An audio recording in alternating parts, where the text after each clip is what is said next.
வெற்றி நமதே உறவுகளுக்கு வாழ்த்துக்கள், வணக்கம். உங்களுடைய தேர்வுக்கான பயிற்சி முறை எப்பொழுது தேர்விற்கான நோட்டிஃபிகேஷன் வரும் அப்படிங்கிறத நம்மளால் சொல்ல முடியாது. எப்போ வேணாலும் வரலாம். வந்ததுக்கப்புறம் படிப்போம் அப்படின்னு நினச்சா நிச்சயமாக நம்முடைய வெற்றி அடுத்த முறை பார்ப்போம் என்று தான் இருக்கும். அதனால் தினமும் எப்படியாவது ஒரு 4 முதல் 5 மணி நேரம் படியுங்கள்.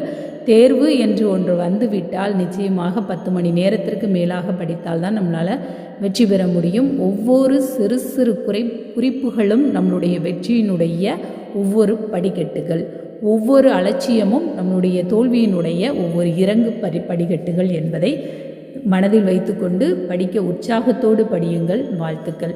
நாட்டுப்புற பாடல்களில் ஏற்கனவே நாட்டுப்புற தோற்றங்கள் பற்றி ஒரு காணொளி போட்டிருக்கோம். அடுத்து இதில் குழந்தையினுடைய வளர்ச்சி நிலைகளில் பற்றி ஒரு காணொளி பார்த்தோம். இப்போ அதிலே விளையாட்டு பாடல்களை குறித்து நாம் பார்க்க இருக்கிறோம்.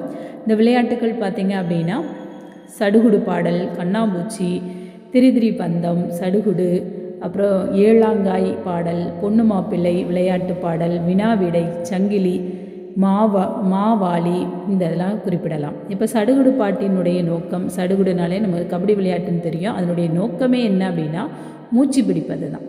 அதாவது தம் பிடித்து அந்த பாடலை பாடிட்டே போகணும், மூச்சு விடக்கூடாது, மூச்சு வாங்கக்கூடாது அப்படிங்கிறது. பாடல் எளிதாகவும் சிறிதாகவும் அமையும். பாட்டின் அடி திரும்ப திரும்ப வர்ற மாதிரி இருக்கும். இவ்விளையாட்டினை பளிச்சடுகுடு எனவும் பலின் சடிகுடு எனவும் பார்த்துக்கோங்க. சடுகுடுவோட வேறு பெயர்கள் சொல்லப்படுகிறது. சடுகுடு விளையாட்டின் போது நிறைய பாடல்கள் பாடப்படுகிறது. அதில் ஒன்று இங்கே இருக்கிறது. சப்ளா சட்டி அடிக்கவே, காலுங்கையும் முறியவே, ஒப்பனும் எப்பனும் ஒரு பணம் தெண்டம் தெண்டம் தெண்டம், கித்து கெத்தடா கீரை தண்டுடா, கட்டி வச்சண்டா பட்டு போச்சுடா. அதுக்கப்புறம் என் மாடு எரும மாடு, இரும்பு சங்கிலி போட்ட மாடு, காத்தடிச்சா கலகலக்கும், கம்பளி போட்டால் மினுமினுக்கும், நான் தாண்டா வீரன் நல்ல முத்து பேரன், வெள்ளி பிரம்பெடுத்து விளையாட வந்தேன்டா. இதெல்லாம் வேறு வேறு பாடல்கள் தான். ஒரே பாட்டு இது கிடையாது, தனித்தனி பாடல்கள் தான். இதிலே நமக்கு 1, 2, 3, 4 பாடல்கள் இங்கே என்ன செய்யப்பட்டிருக்கு, கொடுக்கப்பட்டிருக்கு. அடுத்ததாக கண்ணாம்பூச்சி.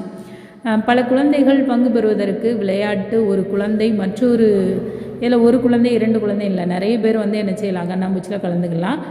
ஒரு குழந்தை மற்றொரு குழந்தையினுடைய கண்ணை மூடிக்கொள்ளும். மற்ற குழந்தைகள்லாம் ஓடி போய் ஒளிஞ்சுப்பாங்க. இது தெரிஞ்ச ஒன்று தான். ஆனால் இப்போ அதிகமான கிராமப்புறங்களில் மட்டும் வேணால் இந்த விளையாட்டு இருக்கும். கண்ணை மூடியவர் ஒரு பாட்டு பாடுவார்.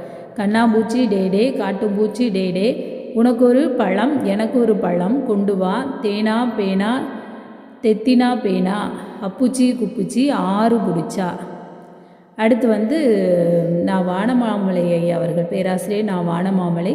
சிறு குழந்தைகள் தேடி பிடித்து விளையாடுவதில் மிகுந்த உற்சாகம் காட்டுவார்கள். இவ்விளையாட்டு புலனுணர்வு வளரவும் பிறரை ஆராயவும் திறனை வளரவும் இடமுண்டு. இவ்விளையாட்டு பற்றி கூறியிருப்பது ஆழ்ந்து நோக்கத்தக்கது.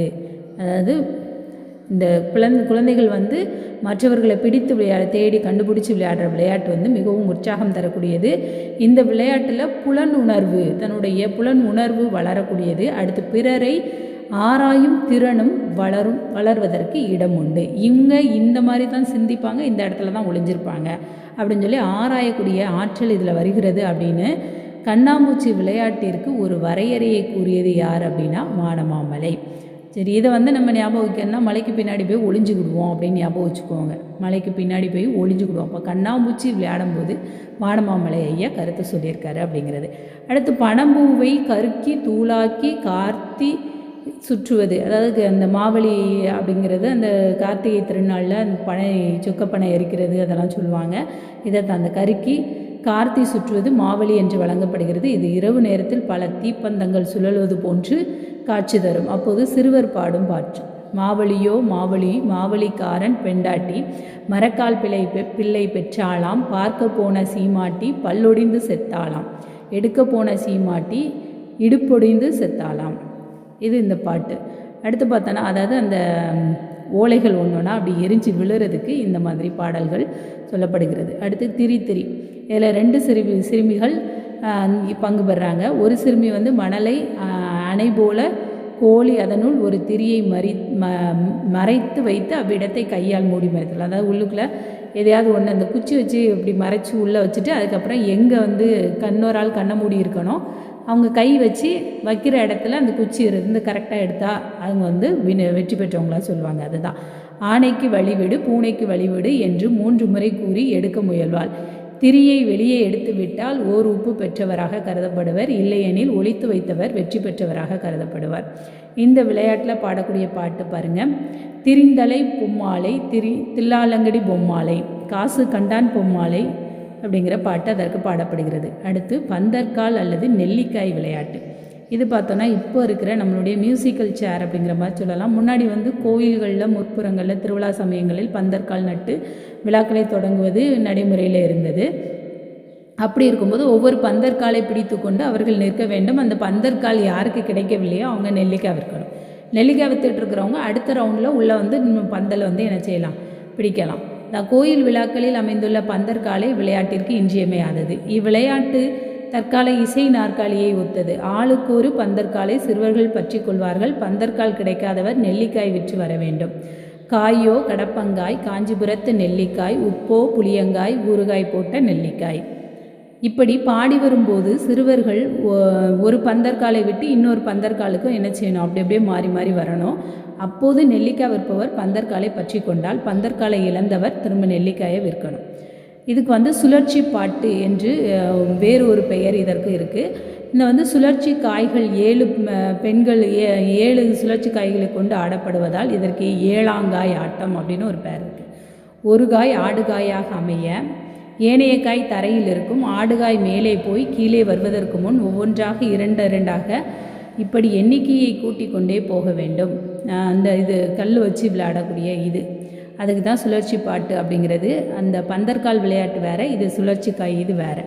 இதில் வந்து இப்போ இடைப்பட்ட நாட்களில் வந்து கற்களை வைத்து விளையாடக்கூடிய கூழாங்கல் நல்ல கல்லை வைத்து விளையாடக்கூடிய ஒரு பழக்கமும் அடுத்து நடைமுறைக்கு வந்தது. இந்த ஆட்டம் வளர்க்கும் திறன் பற்றி வானமாமலை ஐயா என்ன சொல்கிறாருன்னா, குறி தவறாமல் காய்களை பிடித்தல், முதன்மை ஊக்கம், தேக பயிற்சி, திருத்தமாக பேசல், உச்சரிப்பு திருத்தம், சொற்களஞ்சிய விருத்தி இதெல்லாம் இதனால் உண்டாகிறது அப்படின்னு சொல்கிறாரு. வானமாமலை ஒரு நீண்ட பாடலை இதற்கு தருகிறார். அதில் சில வரி மட்டும் இங்கே உங்களுக்காக கொடுக்கப்படுகிறது. ஓரி உருக்குருவி, உய்யா மணிக்குருவி, தங்க தனிக்குருவி, தாயில்லா பூக்குருவி, பூக்குருவி வாசலிலே பெண் பிறந்தால் ஆகாதோ, ஈரிக்கோ நான் பிறந்தேன், எண்ணத்துக்கோ நான் பிறந்தேன், மலையாளத்து ராசாவுக்கு மலையிட நான் பிறந்தேன். இது 2வது பாட்டு. அடுத்து 3வது பாட்டு. முக்குட்டு வாணியன் சொக்காட செக்கும் சேர்ந்தாட, வாணிச்சி வந்து வழக்காட, வாணியன் வந்து கூத்தாட, 4 பூமாலை நடந்து வா சப்பானி. இது ஒரு பாடலாக சொல்லப்படுகிறது. அடுத்து பார்த்திங்க அப்படின்னா பொண்ணு மாப்பிள்ளை விளையாட்டு. போலச் செய்தல் என்ற உணர்ச்சி அறிவு வளர்ச்சி துணை செய்வது. குழந்தை தந்தையை போல நடந்த அந்த மாதிரி நடந்து காட்டுதல், தந்தை மாதிரி பேசி காட்டுறது, இதெல்லாம். சிறுவன் சிறுமியர் அப்பா அம்மா விளையாட்டின்றி வாழ்க்கையை கண்முன் நிறுத்துதல் முதலியவை அன்றாட காட்சிகள் ஆகும். அப்படியே பெண் கேட்பது மறுப்பது, பின்னர் பெண் கொடுக்க இணங்குவது முதலிய காட்சிகள் குழந்தைகள் நடித்து காட்டுகிறார்கள். அவ்வகையில் எதிர்கால கனவு உலகில் குழந்தைகள் இப்போதே வாழுகிறார்கள் அந்த அம்மா அப்பா விளையாட்டில். அதான் இஞ்சிலே பிஞ்சிலே பெண்ணுண்டோ, சிறு எலுமிச்சங்காயிலே பெண்ணுண்டோ, இஞ்சிலே பிஞ்சிலே பெண்ணில்லை, சிறு எலுமிச்சங்காயிலே பெண்ணில்லை. பெண் கேட்டு போகும்போது பாடக்கூடிய பாடலாக இது இருக்கிறது. அடுத்து எண்ணு பயிற்சி. பிற்கால வாழ்க்கையில் பயன்படக்கூடிய அடிப்படை அறிவை குழந்தை விளையாட்டின் வழி பெறுகிறது. பள்ளியில் பயிலாதவரும் எண்ணறிவு பெற்றவராக இருக்க இதன் மூலமாக தெரியலாம். அப்போ பள்ளியில் முதல்ல நிறைய பேர் ஸ்கூலுக்கு போகல அப்படின்னாலும் அவங்களுக்கு வந்து என்ன செய்யும் அப்படின்னா, அந்த வாய் வழியாக கணக்குகள் பார்ப்பது, இன்று நம்ம கால்குலேட்டரில் பார்க்கக்கூடிய கணக்கை விட மிக விரைவாக முன்னாடி இருக்கக்கூடிய பெரியவர்கள் மிக சுலபமாக வாய் கணக்கு பார்த்து விடுவார்கள். அந்த மாதிரி ஓசை ஒழுங்கினால் பிள்ளைகள் மனதில் அவை பசுமரத் தானியைப் போல பதிந்து வருகிறது.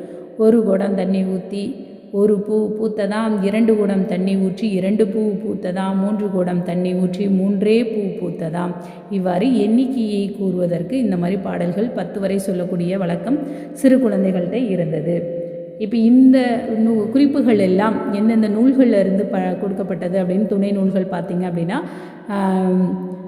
நாட்டுப்புற பாடல்கள் திறனாய்வு 6 அழகப்பன் ஐயாவோடது. அடுத்து ஏட்டில் எழுதா கவிதைகள் சே அன்னகாமு, தமிழ்நாட்டு பாடல்கள் நா வானமாமலை, தமிழ்நாட்டு பாடல்கள் மூவை அரவிந்தன், தமிழ்நாட்டு பாமரர் பாடல்கள் நா வானமாமலை.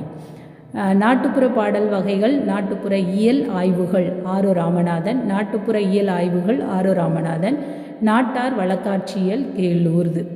இந்த குறிப்புகள் எல்லாம் இந்த துணை நூல்களில் இருந்து எடுக்கப்பட்ட குறிப்புகள். அது ஒரு பாடமாக கொடுக்கப்பட்டதை உங்களுக்காக கொடுத்துருக்கிறேன்.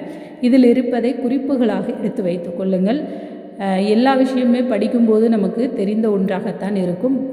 பெண் மீள கொணரும் போது தான் ஒரு ஐயப்பாடு ஏற்படும். அதனால் குறிப்புகள் எடுத்து வைத்துக்கொண்டு அப்பப்போ பார்த்து கொண்டு இருப்பது மிகவும் சிறப்பாக இருக்கும். நன்றி. இந்த காணொளி உங்களுக்கு பயனுள்ளதாக இருந்திருக்கும் அப்படின்னு நம்புகிறேன். உங்களுடைய நண்பர்களுக்கும் இதை பகிருங்கள். நன்றி.